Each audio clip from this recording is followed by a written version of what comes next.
नमस्कार, स्वागत है आपका। आप देख रहे हैं प्राइम टीवी। करते हैं शुरुआत देश और दुनिया की तमाम खास खबरों के साथ। अयोध्या में ट्रस्ट के गठन के बाद से लोग देश विदेश से मंदिर निर्माण के लिए दान दे रहे हैं। इसी कड़ी में विश्व हिंदू महासंघ के पदाधिकारियों ने आज रामलला के मंदिर के लिए ट्रस्ट को 2,20,000 रुपए का चेक दिया और भगवान को नए वस्त्र भी चढ़ाए। संगठन के प्रदेश अध्यक्ष ने कहा कि विश्व हिंदू महासंघ इस तरीके का सहयोग राम मंदिर निर्माण में आगे भी करता रहेगा।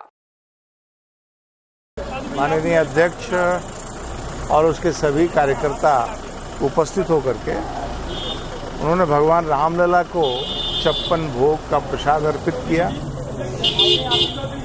उनके वस्त्रों को बदलने की व्यवस्था उपलब्ध कराई, पर्दे बदले और 2,22,000 का दान उन्होंने भगवान के चरणों में अर्पित किया चेक के माध्यम से। हिंदू महासंघ के राष्ट्रीय अध्यक्ष गोरक्ष पीठाधीश्वर योगी आदित्यनाथ जी महाराज जी के आशीर्वाद से संगठन चलता है।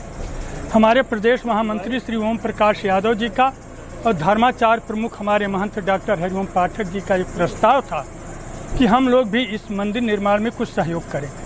उत्तर प्रदेश की सभी जिला इकाइयों ने अपना थोड़ा थोड़ा अंशदान दे करके आज 2,22,222 का चेक प्रस्तुत किया।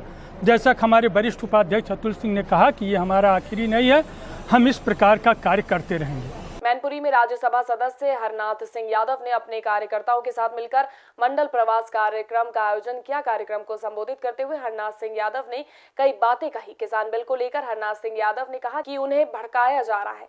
सरकार ने किसानों के हित में इस बिल को पास किया है, लेकिन विपक्षी पार्टियां इसे मुद्दा बनाने में लगी हुई हैं। इसी के साथ उन्होंने एक विवादित बयान भी दिया है। कहा कि कृष्ण जन्मभूमि के पास बनी मस्जिद को मुस्लिम भाइयों को हटा लेना चाहिए। मस्जिद को गैर कानूनी तरीके से बनाया गया है। रामपुर में आजम खां के बेटे की विधायकी खत्म की जा चुकी है। विधायकी खत्म होने के बाद खाली हुई स्वार टांडा विधानसभा सीट पर होने वाले उपचुनाव को लेकर पार्टियों ने अपनी तैयारियां शुरू कर दी है। ऐसे में कांग्रेस ने रामपुर नवाब परिवार पर ही भरोसा जताते हुए हैदर अली खान को प्रत्याशी बनाना तय किया है। इस फैसले से पहले कांग्रेस के कई पदाधिकारियों ने मिलकर एक मीटिंग की। मीटिंग में सभी लोगों के सहमति के बाद हैदर अली खान के नाम की घोषणा की गई। संत कबीरनगर के धनघटा थाना क्षेत्र में घटतौली की बात करते हुए ग्रामीणों ने कोटेदार पर आरोप लगाया है। ग्रामीणों ने बताया कि राशन लेते समय हर किसी को 2 किलो राशन कम दिया जा रहा है। गांव वालों ने ये भी बताया कि जो राशन मिल भी रहा है वो सड़ा हुआ है। कुछ समय पहले एसडीएम ने कोटेदार की जांच की थी, तब सब कुछ सही पाया गया, लेकिन अधिकारी के चेकिंग के कुछ महीने बाद ही राशन में भारी गड़बड़ी दिखने लगी। ग्रामीणों ने कोटेदार के खिलाफ जमकर प्रदर्शन भी किया। अमरोहा में बसपा सुप्रीमो के निर्देश पर नौगावा विधानसभा पर होने वाले उपचुनाव को लेकर प्रभारी शमसुद्दीन रायनी सादरपुर इम्मा गांव पहुंचे। यहां शमसुद्दीन रायनी ने बसपा प्रत्याशी फुरकान अहमद को नौगावा विधानसभा का प्रत्याशी घोषित किया है। इसी के साथ शमसुद्दीन रायनी ने सरकार पर निशाना साधते हुए कहा कि प्रदेश में झूठों की सरकार चल रही है और जनता इस सरकार को बेहतर तरीके से समझ गई है। अलीगढ़ में भीम आर्मी के राष्ट्रीय अध्यक्ष चंद्रशेखर आजाद हाथरस की गैंगरेप पीड़िता से मिलने के लिए जेएन मेडिकल कॉलेज पहुंचे, लेकिन राष्ट्रीय अध्यक्ष चंद्रशेखर आजाद को पुलिस और एएमयू प्रशासन ने मिलने से रोक दिया। पीड़िता के पास जाने से रोकने पर भीम आर्मी कार्यकर्ताओं की पुलिस के साथ खूब बहसबाजी हुई।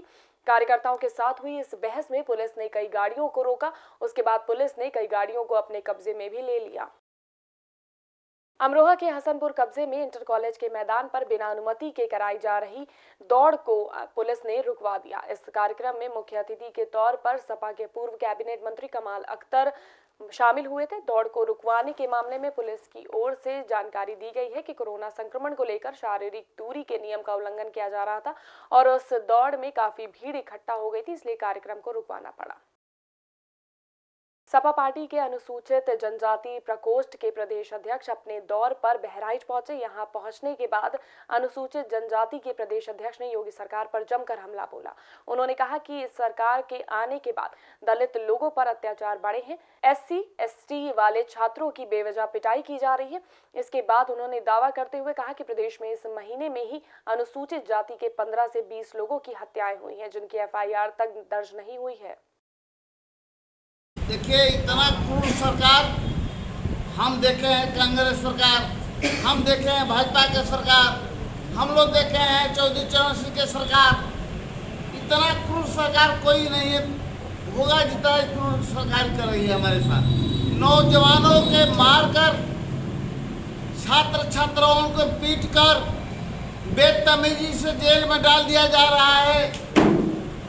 जहां लड़कियों के हाथ में चूड़ी शोभा होता है, यह सरकार उस लड़कियों के कलाई में हथकड़ी लगाने के काम कर रही है। ये सरकार नौजवानों, महिला, किसानों, सभी लोगों के विरोधी सरकार है। यह बताने के लिए हम आपके बीच में आए हुए हैं। बुलंदशहर में पुलिस ने सनवर हत्याकांड का खुलासा किया है। पुलिस ने व्यक्ति की हत्या के बारे में जानकारी देते हुए कहा कि मृतक की पत्नी ने अपने प्रेमी के साथ उसे मौत के घाट उतार दिया। पुलिस ने खुलासे के साथ हत्यारोपी को भी गिरफ्तार कर लिया है और जेल भेजने के लिए आगे की कार्रवाई जारी है। दिनांक 22 सितंबर को रात में करीब 9 बजे के आसपास कोतवाली देहात थाना क्षेत्र में हातमाबाद निवासी सनवर की गोली मार के हत्या कर दी गई थी। हत्या के समय इनकी पत्नी, मृतक की पत्नी उसके साथ थी, जिसको दवा दिला के वापस आ रहे थे। और इस प्रकरण में बहुत गहराई के साथ हमारी स्वाट टीम और थाने की पुलिस ने प्रयास किए। प्रयास करने के बाद बहुत सफलतापूर्वक घटना का अनावरण किया। घटना के अनावरण के बाद ये बात स्पष्ट हुई कि मृतक की पत्नी शिवा, जो लाइकी ऐप के जरिए अभियुक्त मुजाहिद के संपर्क में आई थी, मुजाहिद उसको अक्सर गिफ्ट दिया करता था। कुछ महीने पहले उसके घर में मुजाहिद मिलने गया था। उस समय मृतक के परिवारीजनों ने और मृतक ने उसे चोरी के मुकदमे में गिरफ्तार कराया था और दिखाया था कि चोरी करने के इरादे से घुसा था।